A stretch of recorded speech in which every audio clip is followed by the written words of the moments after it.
do Senhor. É com muita alegria que eu quero externar os meus agradecimentos ao meu Deus pela oportunidade ímpar de poder estar aqui pela primeira vez, como também fazer missão de gratidão a Deus, ao pastor Jeová, sua família, ao pastor Marcos, extensivo a toda a diretoria da igreja, aos companheiros, aos obreiros. Hoje eu quero reverenciá-los, muito bom conhecê-los, agradecendo a Deus pela vida do pastor Lídio, que tem sido bênçãos na minha vida. Tive o prazer de conhecê-lo há alguns anos, estava pregando na escola em Campo Grande, e Deus me deu este presente, não só ele, mas como também outros, entre eles está aqui o pastor Léo, Diácono Jair, amigos que têm cuidado de mim. Agradecendo a Deus pela vida do Daniel, da Viviana, e o pastor Nilson, prazer de conhecê-lo, e a alegria grande que Deus me deu hoje rever o meu amigo, pastor Felizardo, conterrâneo, e somos mais que amigos. Eu tenho grande estima, somos irmãos, pois Deus tem nos dado uma amizade sincera, e eu só tenho a agradecer. Externo gratidão a Deus, a todos vós, a igreja, por esta honra, e parabenizando a coordenação das irmãs, com todas as suas colaboradoras, as componentes, por esta honra. Queridos, eu quero ser bem rápido, não quero passar do horário previsto, portanto eu quero ler um texto para conciliar o tema que é tão bem sugestivo, que nos leva a um desafio da última hora. E para isso eu quero ler Ezequiel capítulo 14, versículo 14.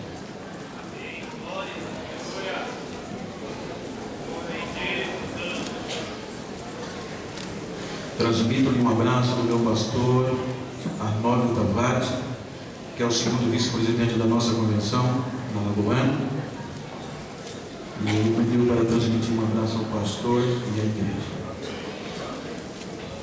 Ezequiel 14:14 está escrito: ainda que estivesse no meio dela estes três homens, Noé, Daniel e Jó, eles pela sua justiça livrariam apenas a sua vida, diz o Senhor Deus. Queridos, aqui é um texto do qual eu quero tomar por base, que nos chama muito a atenção quando a gente lê, tanto ele como o contexto deste livro. Deus está falando de terras, de juízo, de punição, de destruição. Este é o assunto que Deus está falando com Ezequiel acerca de alguns acontecimentos que levaram à fé de um povo e de uma terra e de uma nação. E o que nos chama a atenção é que Deus, surpreendentemente, nenhum diálogo de destruição, ele abre um parênteses e apresenta a Ezequiel três nomes, três homens, três histórias, três períodos, três gerações. O assunto foi tão contundente que ele reserva 7 versículos para falar sobre esses homens. Então eu gostaria de tomar por base, não tenho tempo para dissertar, mas serei bem rápido. Mas eu queria simplesmente falar-lhes sobre esse desafio proposto no tema. Diga comigo: o céu não me avisou. Querido, quando nós observamos o texto de apreço, Deus nos traz uma resposta e uma mensagem para nós, referente ao arrebatamento, referente ao contexto da fé. Se nós observarmos o texto e nós observarmos o contexto como um todo, a Bíblia diz que quando Deus cria os céus, cria a terra e as demais coisas que Ele havia criado, a Bíblia diz que no final do dia Deus sempre olhava e fazia questão de dizer que aquilo que Ele criou era bom. Portanto, agora Deus Ele cria o ser humano com a constituição máxima da sua glória. Deus cria o homem com a constituição da sua glória tão grande que a Bíblia diz que ele o cria a sua própria imagem e a sua própria semelhança. Obviamente que Deus já tinha vencido um combate por questão da glória. Quando nós observamos, quando a Bíblia diz, o próprio Ezequiel faz questão de mencionar que Satanás, o Lúcifer, ele se degradou, se quis ser igual a Deus, usou o princípio da igualdade, quando ele propôs no coração fazer um trono acima ou igual ao de Deus e ser semelhante ao Altíssimo. Então, quando Deus percebe que Lúcifer estava observando e querendo usurpar a sua glória, aí Deus entra em ação e o expulsa do céu. Então a glória de Deus foi o motivo de expulsar Satanás do céu, porque a Bíblia diz que Deus não reparte, não dá a sua glória, a glória a outra. Então a Bíblia diz que agora ele, para o substituir, ele cria o ser humano com a constituição máxima da sua glória e o coloca num jardim denominado de Éden, no paraíso. Agora a Bíblia mostra que o homem e Deus entrelaçou-se em um relacionamento tão tal, o ser humano e Deus, que a Bíblia diz que tudo quanto Deus assim criou, otorgou domínio, direito, para que o homem a tudo quanto chamasse, assim Deus ratificava embaixo. Era um relacionamento tão estreito entre o homem e Deus, que a Bíblia diz que não precisava o homem ir para o culto, por conta desse relacionamento. Deus descia e ele vinha para o culto, literalmente, todos os dias no virado de manhã.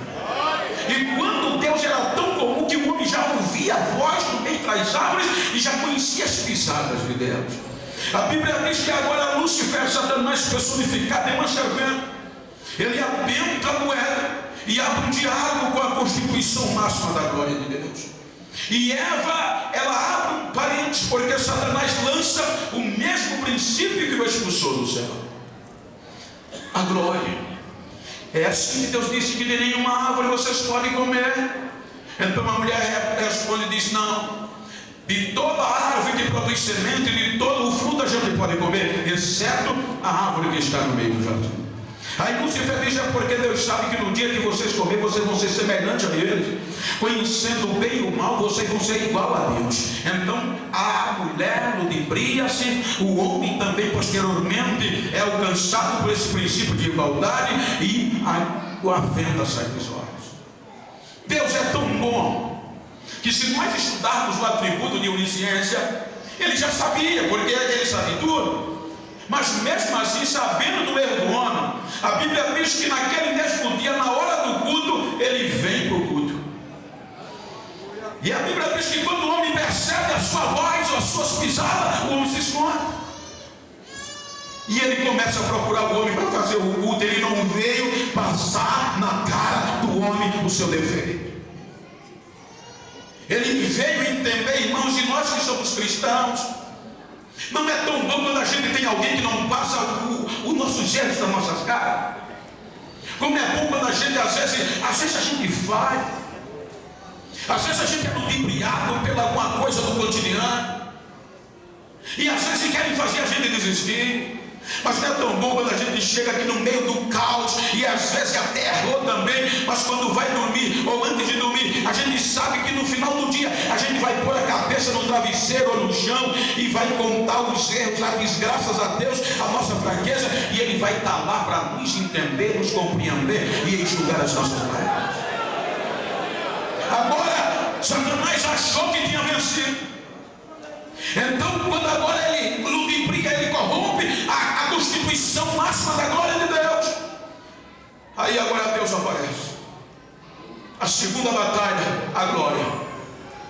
Aí Deus aparece, e quando parecia que tudo estava perdido, ele dá um golpe fatal. Ele disse que não ia desistir do ser humano. Quando Satanás pensou que Deus ia desistir do ser humano, ao dedinho: não vou desistir, eu vou levantar um que vai esmagar a sua cabeça. Então a glória de Deus, a Bíblia diz que Deus, por amor ao ser humano, Deus expulsa o homem do paraíso, coloca as espadas flamejantes para que ele não viesse usufruir da árvore da vida. E o interessante é que Deus acredita ao ser humano o direito de voltar-se para ele e recomeçar. A Bíblia diz que Deus creditou a geração de Adão. A Bíblia diz que a geração de Adão, cada dia mais Deus ia acreditando, mas cada dia mais a geração de Adão ia se degradando no pecado.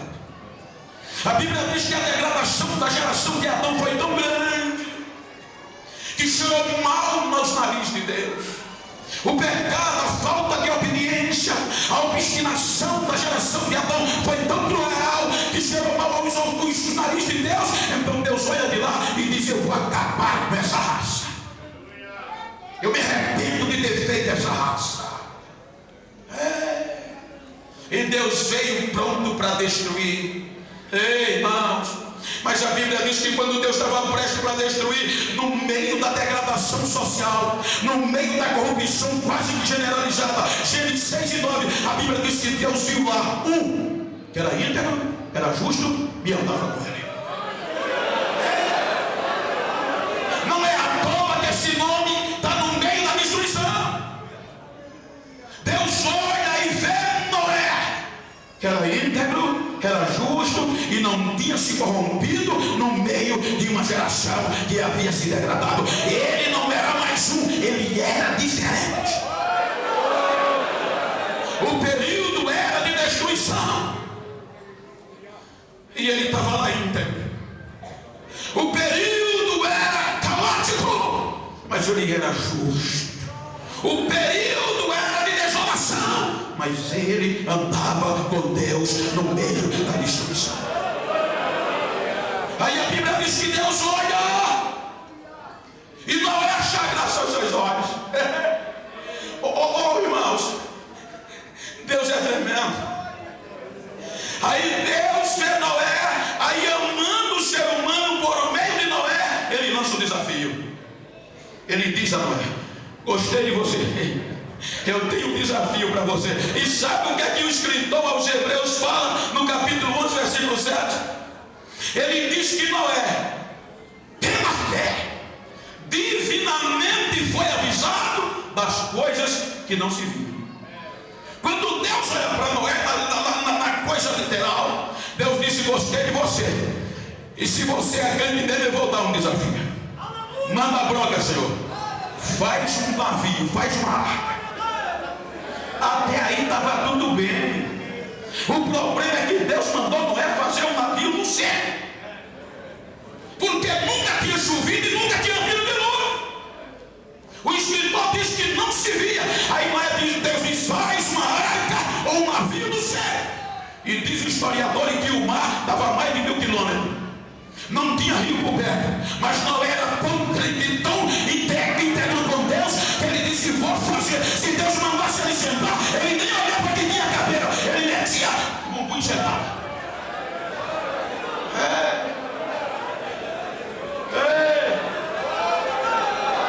Irmãos, quando a Bíblia diz que as pessoas chamavam Noé de doido, era porque o que ele estava fazendo era coisa de doido. E só quem conhece a Deus e vive a fé e os milagres entra por essa bandeira. Só para vocês terem uma ideia, imagina, alguns estudiosos me questionaram porque os crentes falam na questão da abertura do Mar Vermelho que Moisés levantou a vara e o mar se abriu. Alguns estudiosos dizem mesmo que isso é coisa de doido, gente. Só vocês crentes que acreditam. É por isso que nós somos diferentes. E a Bíblia diz que quando o povo andou 3 dias, chegou, deu sede, vão beber água, a água é amargosa. Aí Deus disse: Moisés, pega esse lenho, coloca na água, a água fica doce. Sabe o que é que algum cético diz? Bento, aquilo é maluquice de vocês. Aquela árvore, é verdade, tinha uma substância adocicada. Era um tipo de árvore conhecida como edulcoração. E no miolo dela tinha uma substância que era suco puro. Por isso que quando Noé botou o leite na água, a substância foi sugada pela água e a água ficou doce. Tá certo, eles não podem ter razão. Vamos lá para o livro de Reis. Aí quando Eliseu assume o poder, aí reúne o povo, o poder profético, e o povo chega para Eliseu, olha a terra e diz: Eliseu, a terra é boa, é bonita, Aí Eliseu diz: me dá um prato. Deram um prato a ele: me dá 1 quilo de sal. Pegou o sal, foi lá onde a água nascia. A Bíblia diz que ele botou sal na água e a água ficou doce. Dá para entender? Deus disse: Noé, faz uma arca no céu. Vou fazer, o Senhor mandou, eu vou fazer. Se é para preservar, eu vou fazer. Para preservar a tua família, vai. Olha, irmãos, eu estava pregando na convenção de João Pessoa.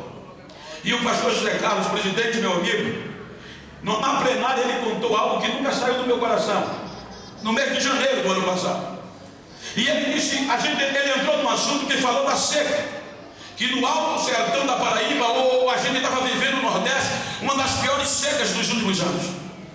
E ele olhou e disse: talvez a culpa seja nossa, que não estamos provocando a Deus. Quando Jesus cita esse versículo, ele estava falando que Deus gosta de desafio. Ele gosta de ser provocado. Aí o pastor disse: por quê?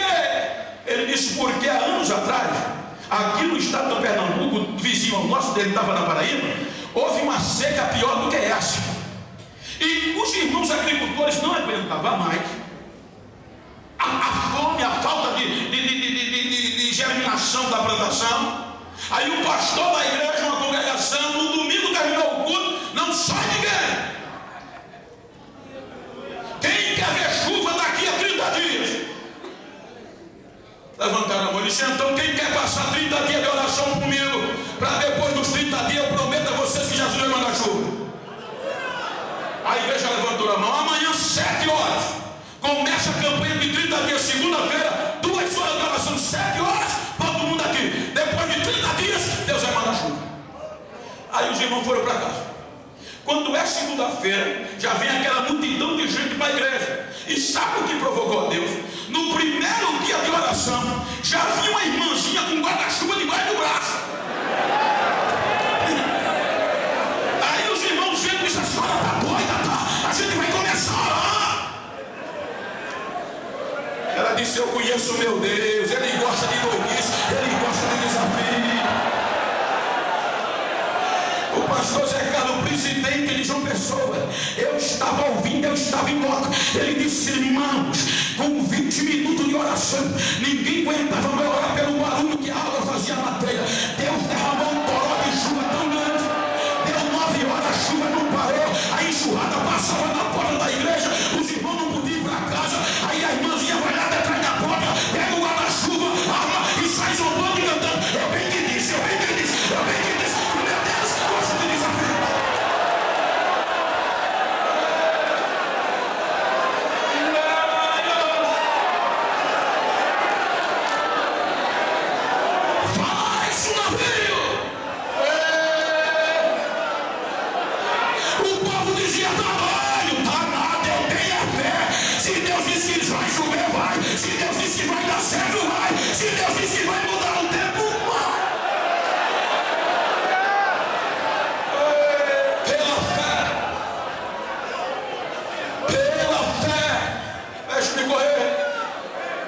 Ezequiel não é à toa que deu a testemunho desses homens.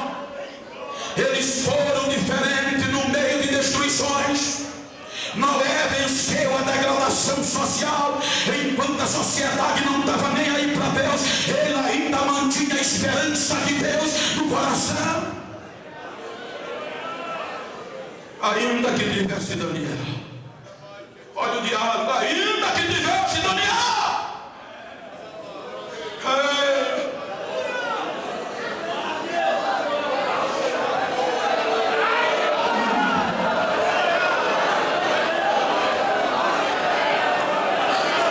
Jerusalém, o povo de Deus estava em degradação. Depois da reforma, Jerusalém, Israel perdeu a fé. A coisa estava tão séria que o profeta Abacuque, ele não aguenta aquela falta de fé, a frieza, a desolação, a ausência de Deus. Ele diz: Deus, não aguento mais. Aí ele entra, faz um processo de oração, e Deus não está bem aí. Aí ele explode, não aguenta. Ele diz: até quando eu vou clamar e o Senhor não vai me responder? Até quando eu vou gritar violência e o Senhor não vai me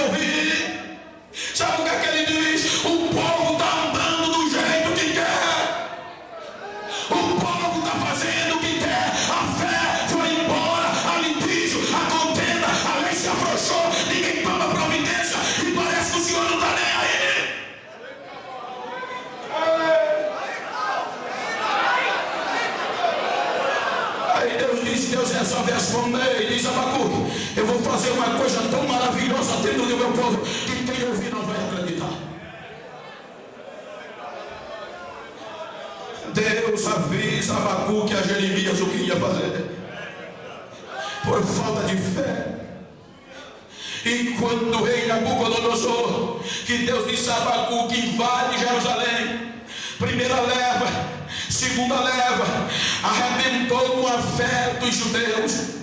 A fé estava embaixo, a degradação da fé havia se generalizado. Agora Nabucodonosor manda trazer pessoas diferentes, nobres, gente especial, do sangue azul na nossa língua, longe da pátria, no meio da destruição, longe da igreja, longe dos sacerdotes, com um sonho na mão que qualquer jovem queria ter nos dias de hoje. Qual é os nossos jovens que não queria uma bolsa integral de estudo para estudar na Universidade de Harvard, ou em Oxford na Europa, ou na América?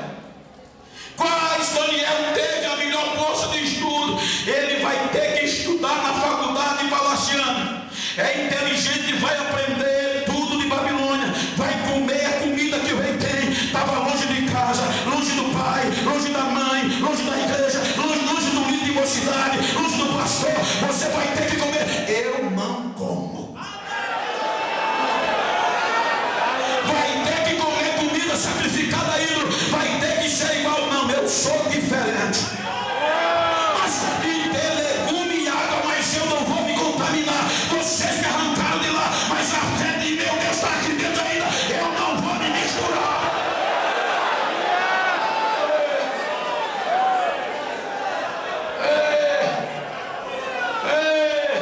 Mas não tem nada não, hoje é tudo fácil. Isso é besteira, besteira não.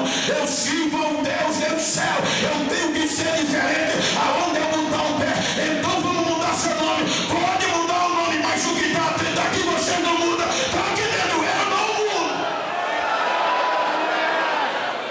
Isso é fé.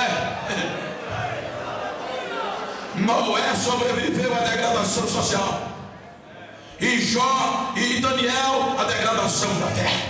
Se você olhar o contexto, não havia mais fé, entre aspas, mas na grande maioria, ou quase totalidade, não havia mais fé dos judeus. Mas ele estava lá. A fé dele foi tão tremenda que impactou uma geração que não tinha Deus. O rei é obrigado a fazer o edito, escrever e proclamar por conta da decisão de um jovem. Ele disse: a parte de Deus, nem outro Deus vai ser adorado aqui, a não ser o Deus de Daniel. O rei morreu, o seu filho assumiu. Um ano depois, o filho manda chamar ele para resolver um problema. E sabe qual é a pergunta? Daniel, tu ainda é o mesmo? É. Senhor, não mudei não, ainda sou o mesmo.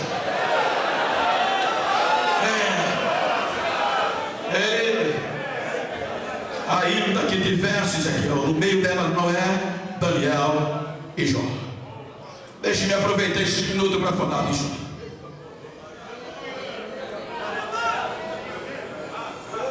E eu espero que no final você entenda qual é o nosso desafio. Para falar de Jó, me permita falar do começo da eternidade. Eu disse que Satanás já tinha perdido 2 combates referentes à glória de Deus, no céu e no Éden. O livro de Jó começa contando os seus primeiros versículos, mas depois ele começa a dizer: certo dia, Deus fez uma reunião com os anjos. E qual era a pauta daquela reunião? A glória de Deus. Aí no meio dos anjos, Satanás veio. O assunto era a glória. Aí Deus olha para ele e diz: vem de onde?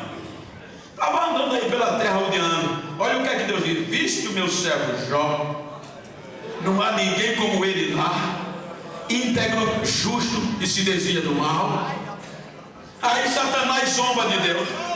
Ele diz também: o Senhor ganhou a fé e a glória. Isso é o que o original diz.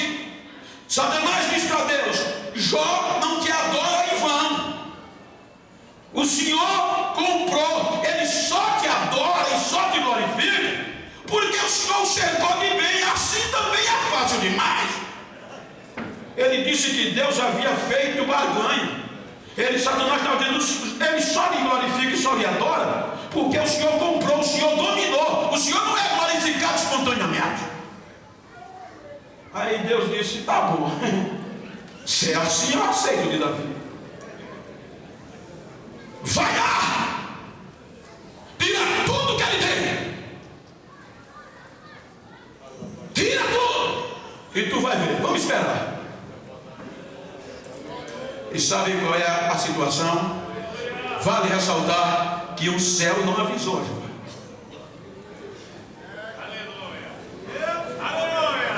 É isso que muitas vezes impacta a gente. Porque Deus é Deus, Ele não tem explicação para dar a ninguém.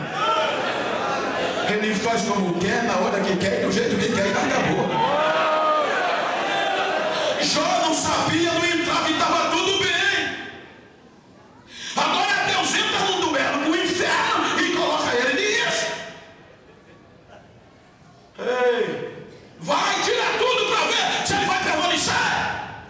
Aí de repente, num dia só, arrebenta com tudo. Vai embora boi, vai embora camelo, vai embora campo, vai embora todo o patrimônio que durou a vida para ele construir. A família foi embora tudo. E ele não sabia o que Deus queria fazer. É aqui, irmãos, que muitas vezes a gente chora. Porque quando Deus quer fazer e quer dar testemunho de nós, Ele arrebenta tudo.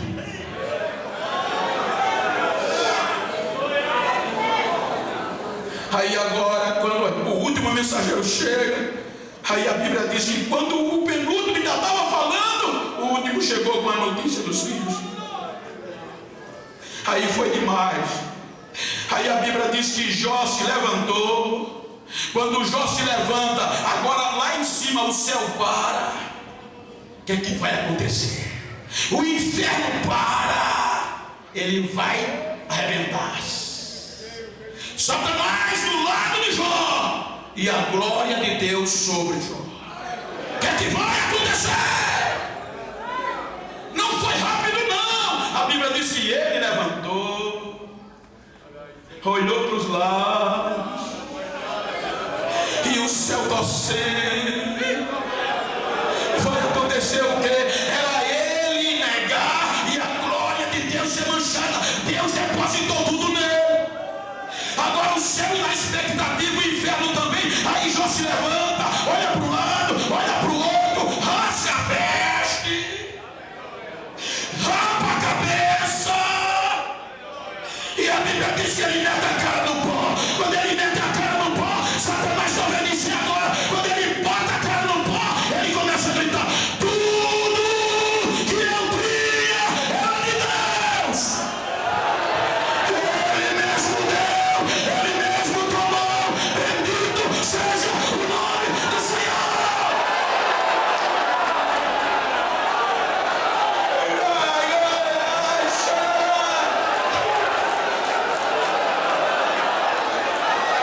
Aí o céu explode em glória.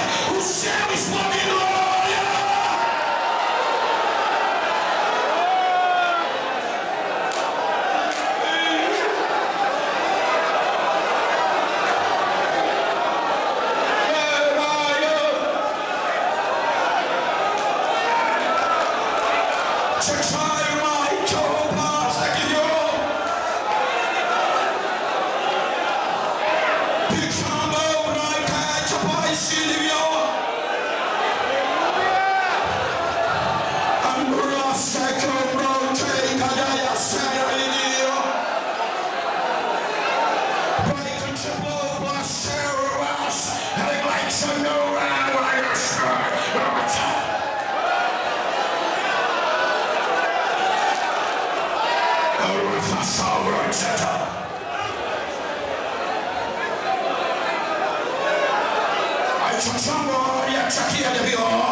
sombra de dúvida.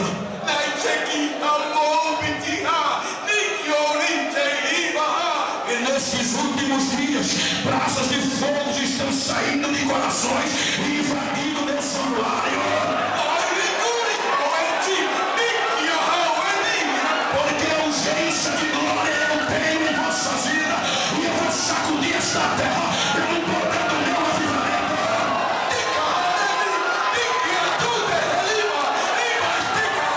E muitas vidas que estão aqui vão viver esse dia da minha glória. E para que saiba que eu sou o Senhor, a minha Shekinah está invadindo esta casa. Receba a potência do meu Espírito, diz o Senhor desta igreja.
Você está sentindo o que eu estou sentindo aqui?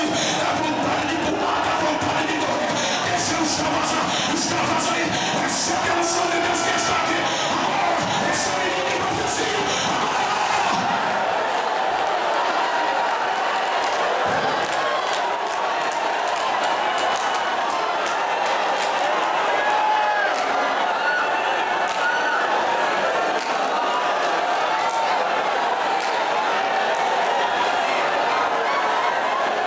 Aí uma que estivesse no meio desses 3 homens, eles salvariam apenas sua vida. E Jesus disse: assim como foi nos dias de Noé, assim será. Davam-se em casamento, comia, achavam que tudo era normal, quando de repente o inferno ficou tão envergonhado que Satanás não voltou mais para a reunião. Porque o texto continua dizendo: outro dia Deus fez outra reunião. E qual era o assunto? A glória. Aí Satanás já nem quietinho chega de novo. Aí Deus provoca. Eu quero imaginar que Deus deu um sorriso. E ele talvez escondido entre os anjos: vem de onde? Repetiu tudo de novo, só para passar na cara dele. Mandou, como diz o mano do destino, Deus mandou dele. Zombou. Repetiu tudo: vem de onde? É a mesma coisa. Viste lá? Viste que eu não comprei glória nenhuma, eu não suportei ele, nem fiz barganha. Ele me adora porque eu criei ele para isso.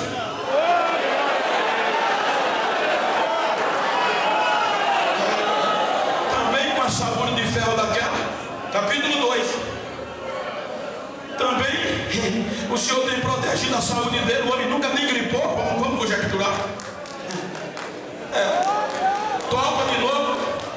Vai dar. Arrebenta com ele, só deixa a vida dele. De repente o corpo do homem começou a estourar.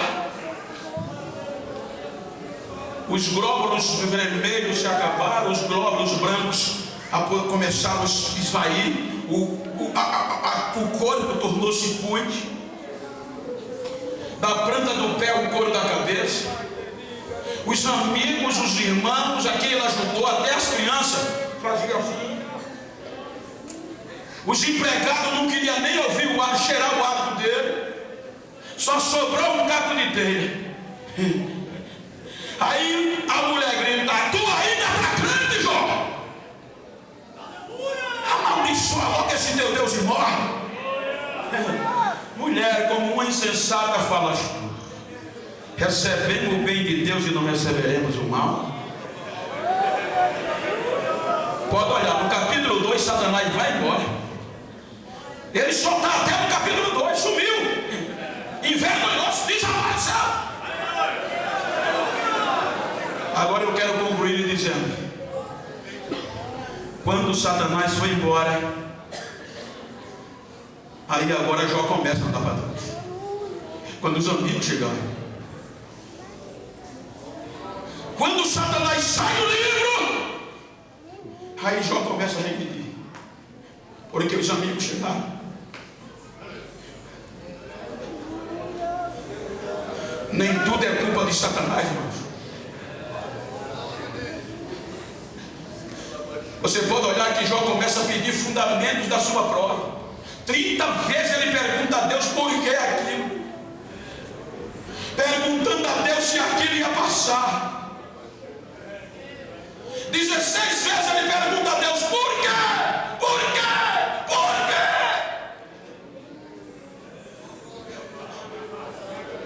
quê? Eu disse de Deus não tem explicação a dar a ninguém. Os seus porquê não adianta, não interessa diante de Deus. Os seus porém não estão nem aí. Mas diga para quem está ao seu lado: Deus é especialista em tornar porquês, em tornar poréns em bênção.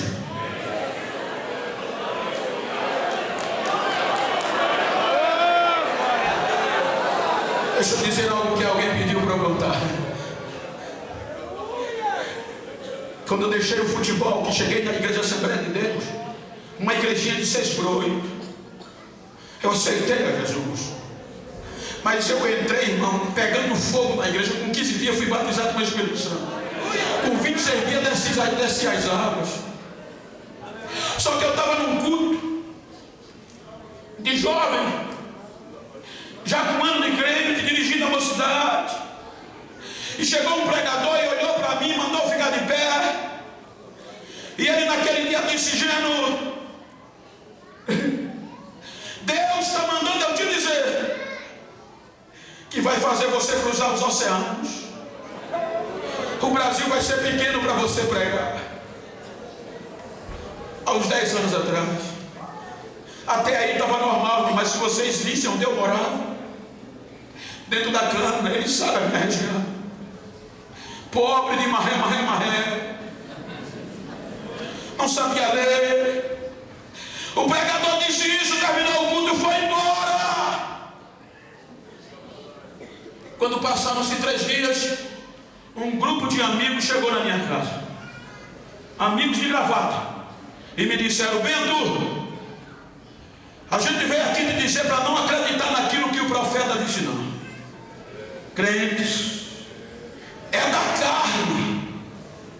Deus errou o alvo. Porque mesmo Deus querendo, Geno, você tem 3 grandes defeitos que é impossível agradar a Deus. É impossível Ele te usar com esse defeito na conjectura que nós estamos. Eu disse: quais são os meus defeitos? Eles na minha cara disseram: tu é pobre demais, tu és analfabeto, e para piorar você é preto. E sabe que eles estavam corretos? Sabe que eles estavam com razão? Eu ponderei.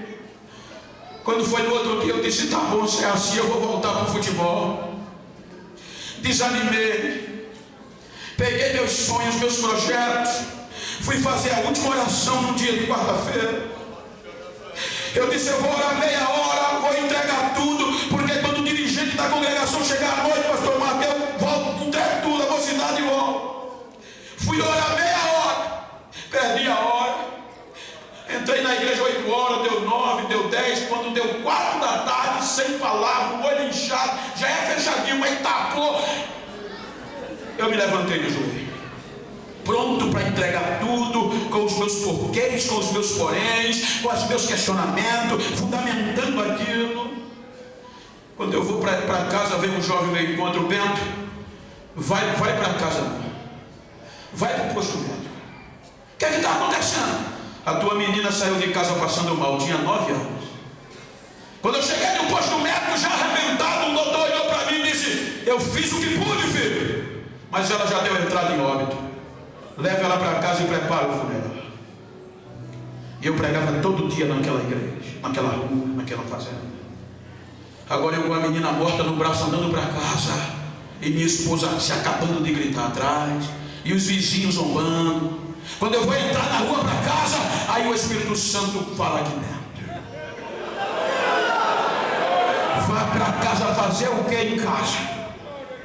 Vá para onde você estava orando, leve ela para lá, que eu vou lhe mostrar que eu não dependo da opinião do homem nem da razão do homem para fazer o que eu quero, para fazer o que eu determino. Eu sou Deus.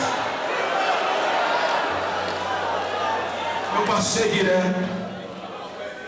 Foram dizer o doutor, o homem endureceu, passou para a igreja. Eu cheguei da igreja, caí com a menina na frente do altar, cansado, caí por cima. Eu lembro que eu gritei: acabou, acabou, acabou.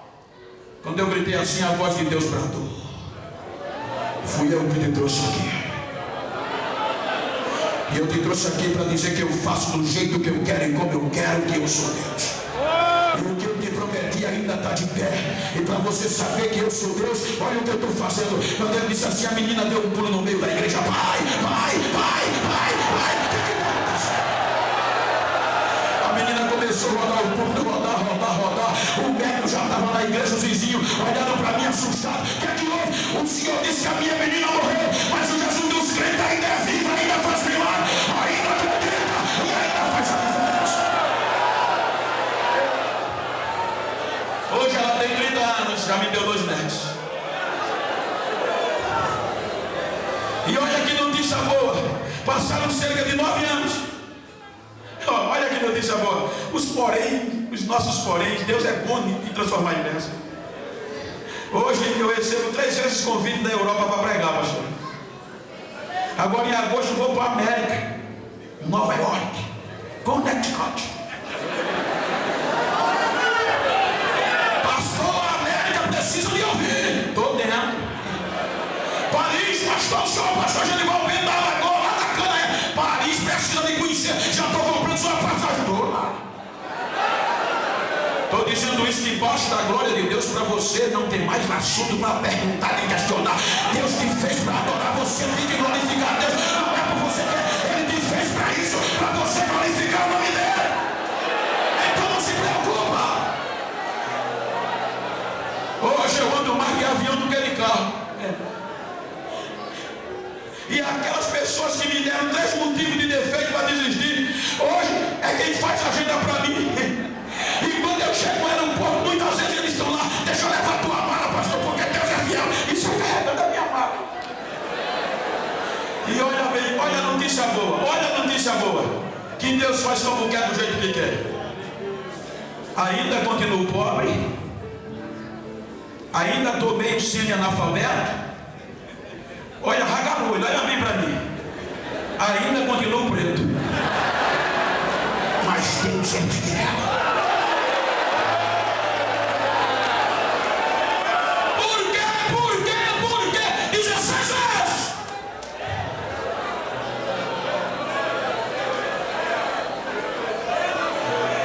Ele voltar a achar a fé na terra. Quando Deus viu que Jó estava no fundo do poço, aí Deus desce do céu. E ele não veio curar e nem restaurar Jó naquela hora. Ele chega para Jó e diz: filhos estão mortos. Se tu for homem, eu vou te perguntar e tu vai me responder. Deus fez 72 perguntas a Jó e ele não respondeu uma. Me diga, Jó, onde você estava quando eu criei os fundamentos da terra? Jó, me diga onde você estava, ou me diga em que a terra a sustenta. Você não diga é forte, me diga, Jó, aonde você estava quando eu criei o rinoceronte, quando eu criei o crocodilo, quando eu criei as almas, as estrelas e chamei elas pelo nome? Me diga, Jó, me diga onde você estava quando eu criei os mares, lhe dei nuvens, coloquei ferrolho e disse: daqui você não passa, aqui acaba as suas ondas. Me diga aonde você estava. Depois de 72, Jó se embola na poeira e diz: os meus ouvidos ouviram falar de ti, mas agora os teus olhos me veem e eu me arrependo na cinza. Eu sei que tudo pode e nenhum dos teus pensamentos pode ser útil.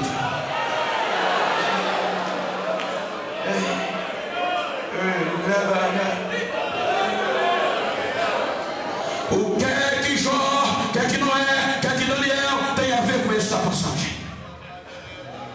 Os três sobreviveram: degradação social, degradação familiar, degradação financeira e degradação da fé. Aí você pergunta: o que é que Euzinho viu com isso? A história mostra que nenhuma outra geração ofendeu tanto a santidade de Deus como a nossa geração. A sociedade nunca foi tão degradativa como a que a gente vive hoje. Às vezes você chega em campo que faz noite, você está homem beijando homem, livremente mulher beijando mulher.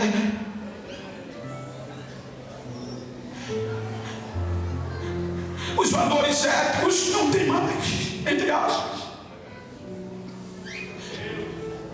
Nunca uma geração na história exaltou tanto da glória de Deus como esta geração em que nós estamos. Me diga uma coisa: nenhuma outra geração teve tanta degradação familiar como a que a gente vive. Nunca o matrimônio e a família foi tão desvalorizado.